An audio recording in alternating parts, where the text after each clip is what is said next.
एक कल्पना कीजिए, घने जंगल का सन्नाटा जहां शहर का कोई शोर नहीं पहुंचता, पेड़ों के बीच से छनकर आती हुई हल्की सी रोशनी, और उस गहरी शांति में कोई ऋषि है जो आंखें बंद करके अपने भीतर की दुनिया में खोए हुए हैं। ये सिर्फ एक सुंदर तस्वीर नहीं है ना? नहीं, बिल्कुल नहीं। ये एक बहुत बड़ा आइडिया है। ये आइडिया के कुछ जवाब भीड़ में नहीं, एकांत में मिलते हैं। और इसी एकांत से, इसी शांति से वैदिक साहित्य का एक सबसे रहस्यमयी और गहरा हिस्सा निकल कर आता है, आरण्यक। आज हम इन्हीं ग्रंथों पर एक गहरी नजर डालने वाले हैं। हमारी ये पड़ताल अंडरस्टैंडिंग वेदास नाम के एक दस्तावेज के एक अध्याय पर आधारित है। और ये समझना वाकई दिलचस्प होगा कि ये ग्रंथ सिर्फ किताबें नहीं हैं, मतलब ये सोच में एक बहुत बड़े बदलाव का प्रतीक हैं। कर्मकांड की दुनिया से निकलकर आत्मचिंतन की दुनिया में एक कदम। बिल्कुल, तो हमारा मिशन साफ है, ये समझना कि ये आरण्यक आखिर हैं क्या, इन्हें जंगल के ग्रंथ या फॉरेस्ट टेक्स्ट्स क्यों कहा जाता है, और ये उस विशाल वैदिक साहित्य में कहाँ फिट होते हैं जो कर्म और ज्ञान के बीच बटा हुआ सा लगता है। हाँ, तो चलिए शुरू करते हैं। ये एक यात्रा की तरह है, एक ऐसी यात्रा जो समाज की चहल पहल से शुरू होकर जंगल के सन्नाटे में अपने असल मुकाम तक पहुंचती है। ठीक है, तो सबसे पहले नींव रखते हैं। जब हम वैदिक साहित्य की बात करते हैं तो मोटे तौर पर दो हिस्से दिमाग में आते हैं। एक है ब्राह्मण ग्रंथ। हाँ, जो बड़े बड़े यज्ञों और अनुष्ठानों की एक विशाल इंस्ट्रक्शन मैनुअल की तरह है। सही कहा, सब कुछ बहुत विस्तार से बताया गया है। और दूसरी तरफ है उपनिषद, जो सीधी सीधी फिलॉसफी यानी दर्शन पर बात करते हैं। आत्मा क्या है, ब्रह्म क्या है। और ये दोनों दुनियाएं बिल्कुल अलग लगती हैं। बिल्कुल। तो फिर ये आरण्यक कहाँ से आते हैं, ये कहाँ फिट होते हैं? आपने बिल्कुल सही पकड़ा। ब्राह्मण ग्रंथ हैं कर्मकांड, यानी क्या करना है और कैसे करना है पर केंद्रित। ओके। इनका लेना देना उस गृहस्थ से है जो समाज में रहकर अपने कर्तव्य निभा रहा है। दूसरी तरफ उपनिषद ज्ञान कांड है, वो क्यों पर सवाल उठाते हैं। वो बाहरी दुनिया से ज्यादा भीतरी दुनिया में दिलचस्पी रखते हैं। एकदम। और आरण्यक वो इन दोनों दुनियाओं के बीच का पुल है, एक सेतु। पुल? ये दिलचस्प है। मतलब ये कर्मकांड को छोड़ने की बात नहीं करते, नहीं, बिल्कुल नहीं। बल्कि उसे एक नए नजरिए से देखने की बात करते हैं कि हम जो यज्ञ कर रहे हैं उसका असल में मतलब क्या है, उसका प्रतीकात्मक अर्थ क्या है। एग्जैक्टली यही। आरण्यक ये नहीं कहते कि यज्ञ बेकार हैं, वो कहते हैं ठीक है आप ये अनुष्ठान कर रहे हैं, लेकिन क्या आपने कभी सोचा है कि ये किस बड़ी सच्चाई का प्रतीक है। वो यज्ञ के बाहरी रूप से उसके दार्शनिक सार की ओर ले जाते हैं। ये एक तरह का अपग्रेड है, एक्शन से कॉन्टेम्पलेशन की तरफ। और शायद इसीलिए, जैसा कि हमारे सोर्स में भी लिखा है, आरण्यक साहित्य ब्राह्मण ग्रंथों के मुकाबले काफी छोटा है। हाँ, क्योंकि उनका मकसद हर विधि विधान को लिस्ट करना था ही नहीं। सही। ब्राह्मण ग्रंथ इसलिए विशाल है क्योंकि उन्हें हर छोटी से छोटी विधि का वर्णन करना है, लेकिन आरण्यक कोई रूल बुक नहीं है, वे थॉट प्रॉम्प्ट है। चिंतन के लिए उकसाने वाले ग्रंथ। बिल्कुल, इसलिए वे संक्षिप्त और मतलब से भरे हुए हैं। वे कर्म की दुनिया से ज्ञान की दुनिया में एक बहुत जरूरी और कह सकते हैं कि एक सौम्य प्रवेश द्वार हैं। ये पुल वाली बात तो समझ में आती है, लेकिन जो चीज मुझे सबसे ज्यादा आकर्षित कर रही है वो है इनका नाम, आरण्यक। हाँ, जो अरण्य यानी जंगल शब्द से बना है। इन्हें सेतु ग्रंथ नहीं कहा गया, इन्हें जंगल के ग्रंथ कहा गया। जंगल से इतना गहरा नाता क्यों? ये सवाल सीधा इस विषय के दिल में उतरता है। देखिए, हमारा सोर्स इसके लिए महान भाष्यकार सायण का एक श्लोक सामने रखता है, अरण्य अध्ययनाद एतद आरण्यकम इति यर्यते। इसका मतलब क्या हुआ? इसका बहुत सीधा और सरल मतलब है, क्योंकि इसका अध्ययन जंगल में किया जाता है इसलिए इसे आरण्यक कहा जाता है। तो इसका संबंध सीधे सीधे उस जगह से है। तो ये वो ज्ञान है जिसे शहर के शोर और रोजमर्रा की भाग दौड़ में समझना मुमकिन नहीं था। हाँ, इसके लिए एक खास माहौल, एक खास मानसिक स्थिति की जरूरत थी, जो जंगल की शांति में ही मिल सकती थी। बिल्कुल। और इसका गहरा संबंध जीवन के 4 आश्रमों ब्रह्मचर्य, गृहस्थ, वानप्रस्थ और सन्यास की व्यवस्था से भी है। जैसा हमने कहा, ब्राह्मण ग्रंथ मुख्य रूप से गृहस्थों के लिए थे जो समाज में जी रहे थे। हाँ, लेकिन आरण्यक ये वानप्रस्थ आश्रम में प्रवेश करने वालों के लिए थे। वानप्रस्थ यानी वो अवस्था जब इंसान अपनी पारिवारिक जिम्मेदारियां पूरी करके समाज से थोड़ा दूर होकर सत्य और ज्ञान की खोज में निकल जाता है। सही, एक तरह से आज के रिटायरमेंट जैसा, लेकिन यहाँ मकसद आराम करना नहीं बल्कि आत्म खोज करना था। ये वो लोग थे जिनके लिए अब बाहरी यज्ञों का उतना महत्व नहीं था। उनके लिए उन यज्ञों के पीछे के गहरे ज्ञान को समझना, ज्यादा जरूरी था। बिल्कुल। विंटरनेट्स जैसे विद्वानों ने इन्हें इसीलिए फॉरेस्ट टेक्स्ट कहा है। और सोर्स एक और दिलचस्प संभावना की ओर इशारा करता है। अच्छा। हो सकता है कि ये ग्रंथ सिर्फ जंगल में पढ़े ही नहीं जाते थे, बल्कि ये रचे भी वहीं गए थे, उन ऋषियों द्वारा जो खुद जंगलों में रहते थे और यज्ञों के रहस्यों पर गहरा चिंतन करते थे। अच्छा, तो ये एक तरफा नहीं था, मतलब ऐसा नहीं कि शहर में ग्रंथ लिखे गए और लोग उन्हें पढ़ने जंगल चले गए। हो सकता है ये ज्ञान जंगल की कोख से ही जन्मा हो। ये बहुत मजबूत संभावना है, और यहीं से इन ग्रंथों का एक और नाम सामने आता है जो हमारे सोर्स में गोपद ब्राह्मण और मनुस्मृति के हवाले से दिया गया है, रहस्य। रहस्य, सीक्रेट, ऐसा क्यों? क्या इन्हें छुपा कर रखा जाता था? रहस्य का मतलब यहाँ छिपाने से ज्यादा गूढ़ या गहरा है। ओके। ये वो ज्ञान था जो हर किसी को यूं ही नहीं दिया जा सकता था। इसे समझने के लिए एक खास तरह की मानसिक परिपक्वता और तैयारी की जरूरत थी। तो ये ज्ञान केवल उन्हीं शिष्यों को दिया जाता था जो इसके लिए तैयार हों। हाँ, तो ये आरण्यक ही उन गहरे रहस्यों की नींव रखते हैं जिनकी पूरी व्याख्या हमें बाद में उपनिषदों में मिलती है।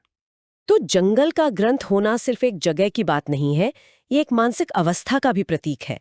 दुनिया के शोर से दूर अपने भीतर झांकने की अवस्था। बिल्कुल सही। ठीक है, तो एक व्यक्ति अपनी जिम्मेदारियां पूरी करके जंगल चला गया इन रहस्य ग्रंथों के साथ। अब बड़ा सवाल ये है कि वो वहां कर क्या रहा था? इन ग्रंथों के अंदर आखिर है क्या? ऐसा कौन सा गहरा चिंतन था जो शहर में नहीं हो सकता था? उनका पूरा ध्यान बाहरी दुनिया से हटकर भीतरी यात्रा पर था। सोर्स के मुताबिक आरण्यकों की मुख्य सामग्री को हम 3 बड़े हिस्सों में देख सकते हैं। क्या है वो 3 हिस्से? ब्रह्म विद्या, उपासना और प्राण विद्या। चलिए इन्हें एक एक करके समझते हैं।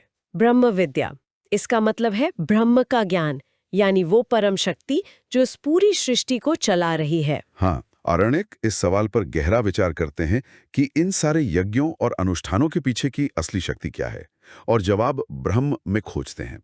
वे यज्ञ को सिर्फ आग में घी डालने की क्रिया नहीं मानते, बल्कि उसे ब्रह्मांडीय प्रक्रिया का एक प्रतीक मानते हैं। सही, ये ब्रह्म विद्या है। और दूसरा उपासना।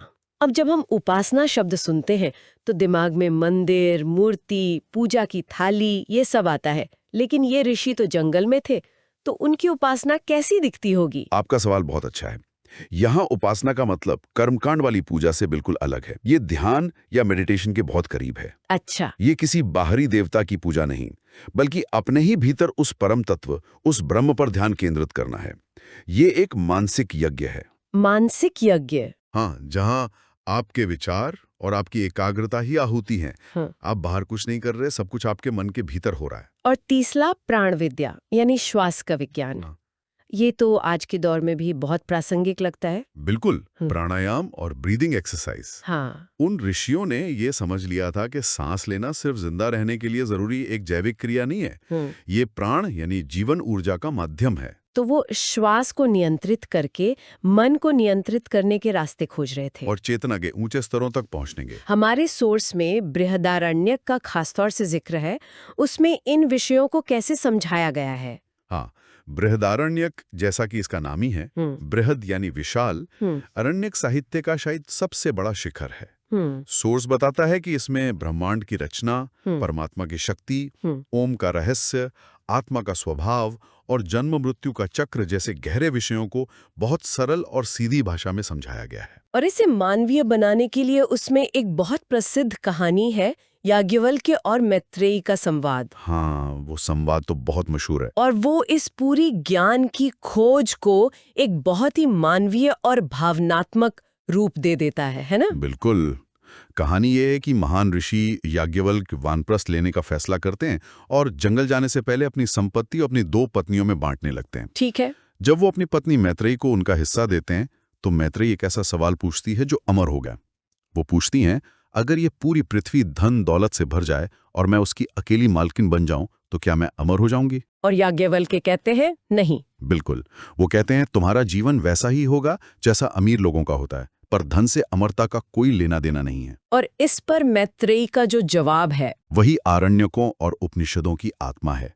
वो कहती हैं, ये ना हम नामृतास्याम किम हम तेन कुर्याम। जिस चीज से मैं अमर न हो सकूं उसे लेकर मैं क्या करूंगी? वाह वाह। मुझे आप वो ज्ञान दीजिए जो अमरता की ओर ले जाए। ये एक पल में सांसारिक धन को ज्ञान के सामने तुच्छ साबित कर देता है। हमारा सोर्स तो यहाँ तक कहता है कि आत्मा और परमात्मा से जुड़े ऐसे महान सत्य दुनिया की कोई और संस्कृति या विज्ञान आज तक पैदा नहीं कर सका है। ये कहानी सच में पूरी बात का सार बता देती है। अच्छा, तो एक सवाल मेरे मन में आ रहा है, क्या हर वेद के साथ उसका अपना आरण्यक जुड़ा हुआ है? क्या ये चारों वेदों में मिलते हैं? ये एक बहुत जरूरी सवाल है और इसका जवाब है नहीं। नहीं? हमारा सोर्स साफ बताता है कि अथर्ववेद से जुड़ा कोई भी आरण्यक आज उपलब्ध नहीं है। जो कुछ भी हमें आज मिलता है वो कुल मिलाकर 7 आरण्यक हैं। सिर्फ 7? तो क्या हम उन्हें वेदों के हिसाब से बांट सकते हैं? हाँ, बिल्कुल। सोर्स में इसका एक साफ विभाजन दिया गया है। ऋग्वेद से जुड़े 2 आरण्यक हैं, ऐतरेय आरण्यक और कौशितकी आरण्यक। कौशितकी, जिसका एक और नाम शांखायन आरण्यक भी है। हाँ, फिर आता है सामवेद, जिससे भी 2 आरण्यक जुड़े हैं। तल्वाकार आरण्यक, जिसे जैमिनीय उपनिषद आरण्यक भी कहते हैं, और छंदोग्य आरण्यक। ठीक है, और यजुर्वेद के बारे में क्या? उसके तो 2 हिस्से हैं, शुक्ल और कृष्ण। सही, और दोनों से आरण्यक जुड़े हैं। शुक्ल यजुर्वेद से एक ही आरण्यक जुड़ा है, लेकिन वो सबसे प्रसिद्ध है बृहदारण्यक, जिसके बारे में हमने अभी बात की। हाँ, और कृष्ण यजुर्वेद से 2 आरण्यक जुड़े हैं, तैत्तिरीय आरण्यक और मैत्रायनीय आरण्यक। तो कुल मिला के ये 7 ग्रंथ हुए, और सोर्स कहता है कि इनमें से ऐतरेय, शतपथ और तैत्तिरीय आरण्यक अध्ययन के लिए सबसे ज्यादा महत्वपूर्ण माने जाते हैं। बिल्कुल। ये फिर से दिखाता है कि ये श्रेणियां कितनी घुली मिली हैं। बृहदारण्यक एक आरण्यक भी है और अपने आप में एक महान उपनिषद भी। यही इन ग्रंथों की खूबसूरती है। ज्ञान एक स्तर से दूसरे स्तर तक बहुत सहजता से बहता है, कोई कठोर दीवारें नहीं है। तैत्तिरीय आरण्यक तैत्तिरीय ब्राह्मण का ही एक हिस्सा लगता है। ये सब एक बड़ी जुड़ी हुई विचार यात्रा का हिस्सा है। तो चलिए इस सारे बातचीत को समेटते हैं। अगर हमें आज की चर्चा के सबसे बड़े और जरूरी निकाले हों तो वो क्या होंगे? मुझे लगता है सबसे पहली और सबसे बड़ी बात यह है कि आरण्यक हमें याद दिलाते हैं कि कुछ जवाब शोर में नहीं, शांति में मिलते हैं। ये सिर्फ कोई प्राचीन विचार नहीं है, ये आज की डिजिटल डिटॉक्स और माइंडफुलनेस की जरूरत से सीधे सीधे जुड़ा है। बिल्कुल। बड़े जवाबों के लिए आपको दुनिया से अनप्लग करना पड़ता है। दूसरा, ये कर्मकांड के क्या और कैसे से आगे बढ़कर उसके क्यों तक जाते हैं। ये बाहरी क्रिया से भीतरी अर्थ की यात्रा है। तीसरा, ये जीवन की एक खास अवस्था, वानप्रस्थ का दर्शन है। हाँ, ये इस बात का प्रतीक है कि जीवन में एक समय ऐसा भी आना चाहिए जब आप दुनिया की भागदौड़ से हटकर खुद को समझने पर ध्यान दें। और आखिर में ये ग्रंथ यज्ञों की व्याख्या से शुरू होकर अस्तित्व के सबसे बड़े सवालों तक पहुंच जाते हैं, ब्रह्मा, आत्मा और ये ब्रह्मांड। सही। लेकिन इस सब के अलावा हमारे सोर्स में एक आखिरी बात थी जो मुझे लगभग एक पहेली की तरह लगी। कौन सी बात? वो ये कि इन गहरे आध्यात्मिक और दार्शनिक ग्रंथों में जो आत्मा परमात्मा की बातें कर रहे हैं, उनमें हमें उस समय की भौगोलिक, ऐतिहासिक, सामाजिक और सांस्कृतिक जानकारियां भी मिलती हैं। ये थोड़ा अजीब नहीं लगता? मतलब एक ऋषि जो मोक्ष की खोज कर रहा है, वो अपने आसपास के समाज का दस्तावेजीकरण क्यों करेगा? हाँ, बिल्कुल यही। ये एक शानदार अवलोकन है और यही शायद इन ग्रंथों का सबसे गहरा संदेश है। ये सोचना कितना आकर्षक है कि आध्यात्मिक ज्ञान की खोज करते समय ये ऋषि अपने आसपास की दुनिया को नजरअंदाज नहीं कर रहे थे। वो हवा में नहीं जी रहे थे। नहीं, वो उसी समाज का हिस्सा थे और शायद अनजाने में ही वो अपने समय की सच्चाई को भी दर्ज कर रहे थे। आज की दुनिया में जहां हम अक्सर विज्ञान और अध्यात्म को या भौतिक और दार्शनिक जगत को अलग-अलग डिब्बों में बंद करके देखते हैं, क्या ये प्राचीन ग्रंथ हमें इन दोनों को एक साथ देखने का कोई तरीका सुझा सकते हैं? एक ऐसा नजरिया जहां आत्मज्ञान की खोज और अपने आसपास की दुनिया की समझ, ये दोनों अलग-अलग प्रोजेक्ट ना हो, बल्कि एक ही यात्रा के 2 पहलू हों। शायद ये एक ऐसा विचार है जिस पे हम सभी को थोड़ा सोचना चाहिए।